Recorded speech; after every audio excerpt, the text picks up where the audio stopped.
So I have David here. Hey, David. Hi. How long have you been on CPAP for? Oh, 2010. 2010. Okay. Yeah. Do you wear it every night? Every night. Okay. Every night. I have to keep compliant with my job. What do you do for a living? I'm an over-the-road truck driver. Okay, so you have to follow DOT guidelines and Yes, use it I every do. night? Okay. I do. Or I won't get my new card, so. Yeah, no, absolutely. But, Do you notice a difference at all with therapy as health-wise at all? a little. It's not as much as I thought it was going to be. I mean, I have my good days, too, as well as my bad. Yeah. Where I do, like I told you today, I feel wonderful, because I slept so long. And that could have been a big part of it, but as we get older, we don't sleep as much. Of course, yeah. And it's, for whatever reason it is, because I try to sleep, does it help? I'd say on a scale of 1 to 10, it's probably like a 7. Okay. Okay.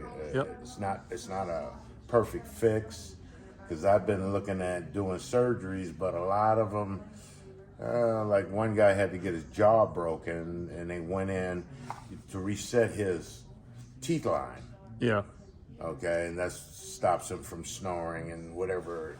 And I was like, oh no, I'm not going. That's a little extreme. Plus, he could be issuing like lifelong pain from doing that too. If there's any nerve damage or broken bones, right, with the jawline too, you never know how you're going to come out after that surgery. But I'd just be glad when they come up with something that's a little more.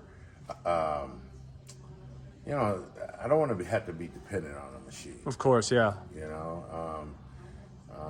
If they had a way of doing it to where it was a little bit more. I don't know what the word I'm looking for. I guess what's the thing that bothers you most about the CPAP? If you didn't. Well, first of all, you got to have a power outlet to use it. Okay. If they had one like, you could charge it, and then when you lay down at night and, it's just something that was on your face or whatever, however they wanted to do it. Yep.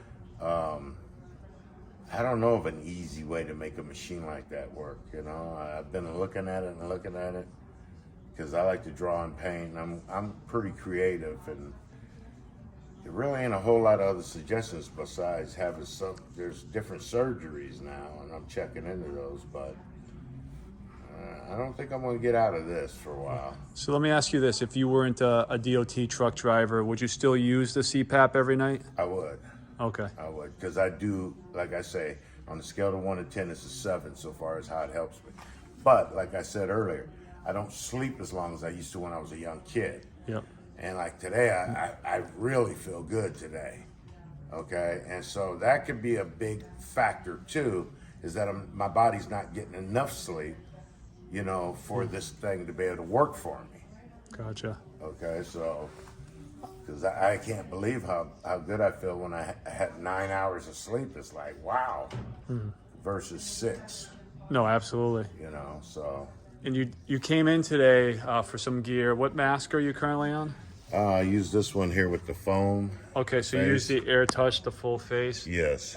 Critique this mask for me. Is it good? Is it bad? What's your scale from 1 to 10? What do you like about it? Anything you dislike about it?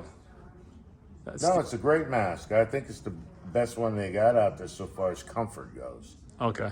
Being on your face, and because if you're sweating, the rubber ones have a tendency to irritate me, and that's why I got away from those, because I've tried every mask you can think of. I've never seen this one, so this must be pretty new. The kind of squared off one. It's a silicone, so you have the version where you have the memory foam. These are interchangeable. Mm-hmm. So that's the silicone version. Silicone, huh? Yeah. The only thing is with the silicone, this is going to last longer than the memory foam. I don't know. Let me ask you this, because the viewers are going to want to know too. How often do you have to change that memory foam? I'm cheap, so I'll write it out. But I'd say every 3 to 6 months you're going to need to get a new mask. Okay, yep. If you're a drooler, 'Cause that's another thing too. I drool when I sleep, so the drool comes out and it makes the foam wet, and then it hardens in that spot. Oh, I see. Okay, so if you're a drooler, that might not be the best thing for you, but I mean, I wear it until I'm like, yeah, it's time for a new one. You know, it's not that I don't have the money; it's that, you know, when I'm ready, I come in and get another one. New head harness. Yep. Because, you know, sometimes you'll pull them too tight and now they're out of whack because, you know, there's got to be a better way to do that. I don't know.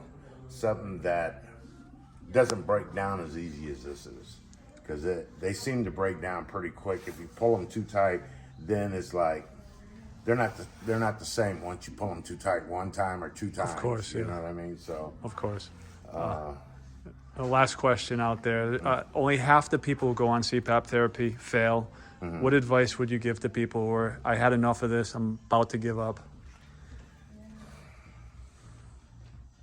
honestly, I guess it's everybody's own preference because, you know, some days I'm tired of doing it too. But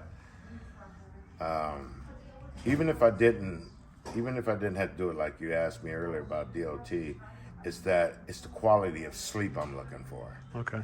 And depending on how bad a person wants to be able to have a good night's sleep, that's going to make the difference. Okay. All right. And I do believe you're going to get a better night's sleep with one of these than without it if that's what your body needs. Okay. So there's no getting around it unless you're going to have a surgery. Other than that, you know, you got to pick your poison. You got to come out and pick the parts that might fit you better and feel better to you. And that's it. All right. That's it. That's the best way to describe it all. Thank you, David. I appreciate the video.